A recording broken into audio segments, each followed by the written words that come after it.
Міне Аллах Тағала соны баяндайды.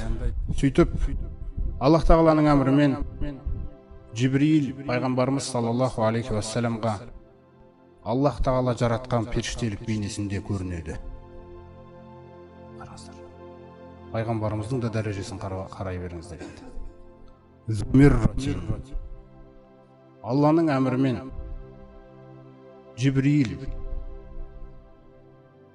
сол Алла Тағала жаратқан періштелік бейнесінде тігінен тұра қалды дейді.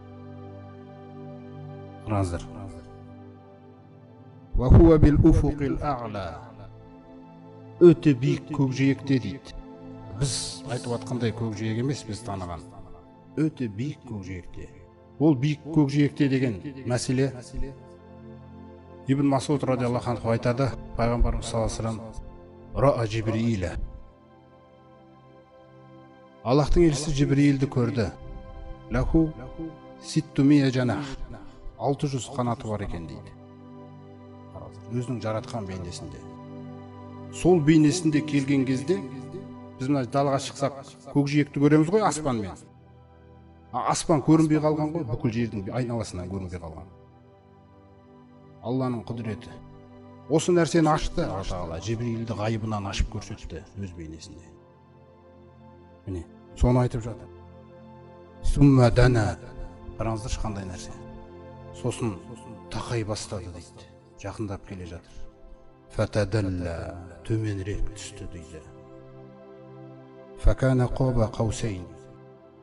Екі садақтық қашықтықта. Бір екі садақтық қашықтықта. Несін жасырайын дейді Алла Тағала. Қараңыздар. Несін жасырайын? Ау адна. Одан да жақынырақ келді ғой дейді. Жақын келген. Пайғамбар саллаллаху алейхи ва саллям көріп тұр Жибрилді. Жибрил өз бейнесінде Аллах Тағала жаратқан үлкен жаратылыс. Мына жер деген нәрсе Жибрилге еш нәрсе емес. Мына итере салатын нәрсе болған мына жер. Ғарыштың басқа жағына ауысып кетуі де мүмкін. Бірақ Алланың әмірі сондай. Түсіндіңіздер ме қандай? Адам ойлайды, жердің бетінде біз шығар ең мықтылар. Біз түкке татымаймыз. Бізден үлкен нәрселер жаратып қойған Алла Тағала. Сол үшін анау аяттың басында жұлдызбен бастады ғой. Қараңыздар. Міне Жибрил алейхиссалам сондай үлкен пайғамбар, Алла Тағала уахиді тапсырған оған. Кез келген пайғамбарға уахимен келген осы Жибрил. Әр замандағы болған пайғамбарға уахиді әкелген осы Жибрил.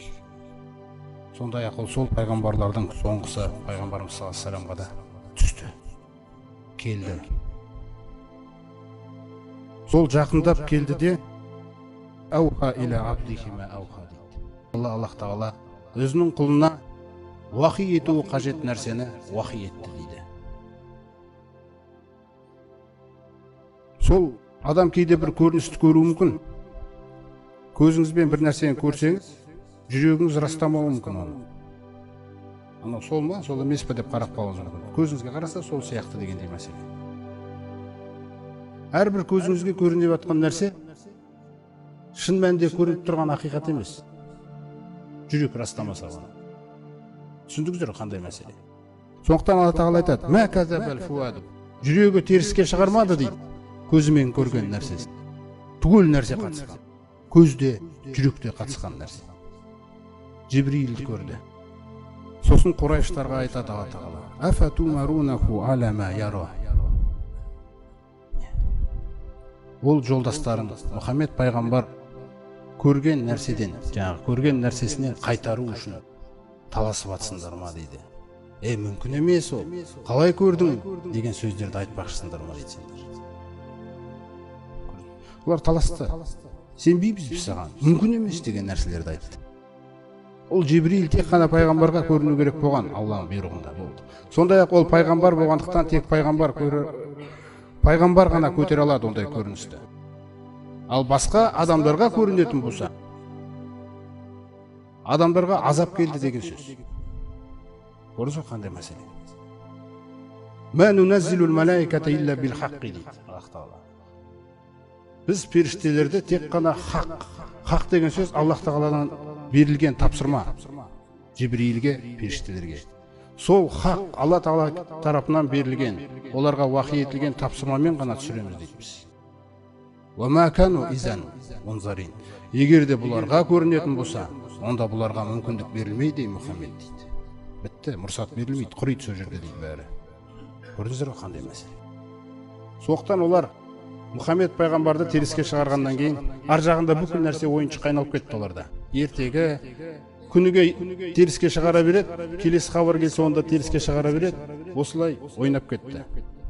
Пайғамбарымызға түсіп жатқан уақиға қарсы жұмыс жасады. Сосын жалпы оларға қандай аят әкелсең де олар сенбейді. Бірақ мүминдерге деген пайдамен, мүминдердің иманына деген пайда үшін Алла Тағала келесі аятта айтып отыр. وَلَقَدْ رَآهُ نَزْلَةً أُخْرَى. Керек болса ол Мұхаммед оны тағы да бір орында көрген дейді. Өзін жаратқан бейнесінде. Жибрил. Қай жерде? Айнда сидратил мунтаха. Межелі сидра ағашының қасында дейді. Айндаха джаннатул маъва. Сол сидра ағашының қасында мүминдердің жаңа паналайтын жәннаты бар дейді. Джаннатул маъва. Пана жәннаты деп аталады. Тура сол жерде қасында.